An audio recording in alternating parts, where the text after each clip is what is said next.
আসসালামু আলাইকুম viewers, welcome back to my channel. আশা করি সবাই ভালো আছেন। ঝটপট একটি নাস্তার রেসিপি সবার সাথে শেয়ার করছি, আশা করি ভালো লাগবে। প্রথমে কিছু ফ্রেশ সবজি কেটে নিয়েছি। আপনারা চেষ্টা করবেন শসাটা খুবই কম নিতে বা স্কিপ করতে, যেহেতু শসা থেকে পানি ছাড়ার সম্ভাবনা আছে। তো এখানে এক পিস গ্রিল চিকেন নিয়ে নিয়েছি। গতকাল সন্ধ্যার সময় জাইফের আব্বু গ্রিল চিকেন নিয়ে এসেছিল, তো এক পিস বেঁচে গিয়েছিল। পরের দিন আমি সকালবেলা ভাবছি এই এক পিস চিকেন আমি কাকে দিব। তো সেজন্য নতুন একটা নাস্তা কনভার্ট করার জন্যই আমি একটু চেষ্টা করলাম। আগের দিনই রাত করে আমি শর্মা সসটা তৈরি করে নিয়েছি। আর শর্মা সসের রেসিপিটা কিন্তু আমার চ্যানেলে অলরেডি দেয়া আছে। আপনারা চাইলে দেখে নিতে পারেন।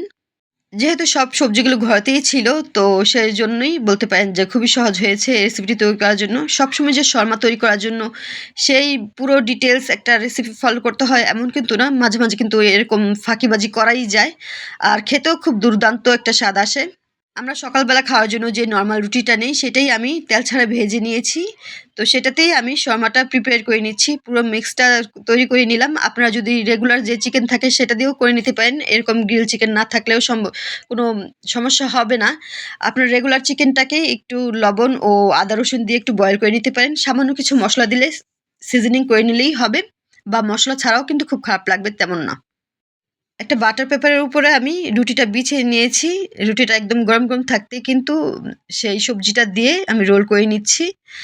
আর আপনারা রোল করার সময় অবশ্যই রুটিটার ভেতরে কিন্তু আমার মতো দিয়ে দিবেন না। তবে খাওয়ার সময় কিন্তু একটু ঝামেলা হবে, আমি খেয়াল করিনি তখন।